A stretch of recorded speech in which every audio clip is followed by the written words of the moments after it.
இன்னைக்கு ஒரு voice note பதிவு செய்யறேங்க சார். பிரவீன்குமார்னு ஒரு தம்பி அவர் சொன்னாரு இந்த விஷயத்த. நான் வந்து நம்ம காணொலி தான் சொல்றேன். யாரையும் வற்புறுத்தி கோயிலுக்கு கூட்டு போவாதீங்க. வற்புறுத்தி கோயிலுக்கு போனா அது கர்மம் வரும்னு சொல்லி இவர் வந்து பிரவீன்குமாருக்கு சார் அவங்க ஒரு 2 பேர் வற்புறுத்தி கோயிலுக்கு கூட்டு போறாரு சார் பழனிக்கு.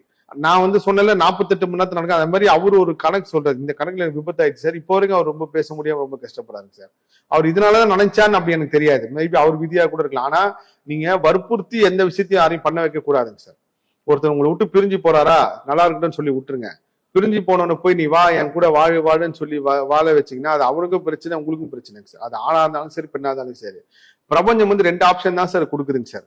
ஒரு ஆப்ஷன் கொடுக்கல, 3 ஆப்ஷன் கொடுங்க சார். 2 ஆப்ஷன் தான் சார். நேற்று கூட அதை பதிவு பண்ணுங்க சார். எடு அல்லது விடு.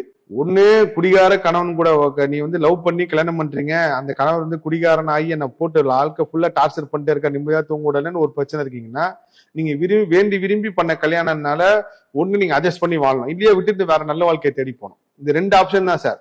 அதை விட்டு தினமும் புலம்பிட்டே இருக்கிறது பெரிய வேதனைங்க சார். அது மாதிரி குடிகாரில திருத்துறேன், எங்க வீட்டுக்காரர் குடியை விட்டுறணும் அப்படின்னு நீங்க நினைச்சினாலே எங்க வீட்டுக்காரர் அதிகமா குடிக்க ஆரம்பிப்பாரு. குடிகாரில பொறுத்த வரைக்கும் அவங்க உடம்புல பார்ட்ஸ் டவுன் ஆச்சுனால அந்த பயம் வருங்க சார். அந்த பயம் வர வரைக்கும் இவங்க திருந்தவே மாட்டாங்க சார். அது யாரா இருந்தாலும் சரிங்க சார். எங்க குடும்பத்துல நான் அது மாதிரி நிறைய பேர் பார்த்திருக்கேங்க சார். ஒருவேளை அவங்க விதியை வந்து குடிச்சு கிட்னி ஃபெயிலியர் ஆகி படுத்த படுக்கை, அதுக்கப்புறம் தான் உணர்ந்து திருந்துன்னு இருக்கலாம். அதே மாதிரி இந்த எடு அல்லது விடுக்குள்ளதான் இந்த எல்லா விஷயமும் இருக்குங்க சார். ஒரு ஆபீஸ்ல நீங்களே போய் வேண்டி விரும்பி சேர்றீங்க, சம்பளம் அதிகமா இருக்குன்னு சொல்லிட்டு. இப்போ சம்பளம் அதிகமா இருக்குன்னு புடிச்சு போய் சேர்றப்போ அந்த ஆபீஸ்ல பெரிய டார்ச்சர் பண்றப்போ ஒண்ணு நீங்க அட்ஜஸ்ட் பண்ணி அங்க வாழணும், இல்லையா விட்டுட்டு வேற வேலைக்கு போகணும். அதை விட்டுட்டு 365 நாள் நீங்க புலம்பிட்டே இருந்தீங்கன்னா உங்களுக்கு எனர்ஜி வேஸ்ட் ஆகும், உங்களோட ஆறா வீணா போயிடும், உங்களுக்கு மன உளைச்சல் ஆகிடும். அந்த மன உளைச்சல் ஒரு பெரிய நோயை கொடுத்துரும்.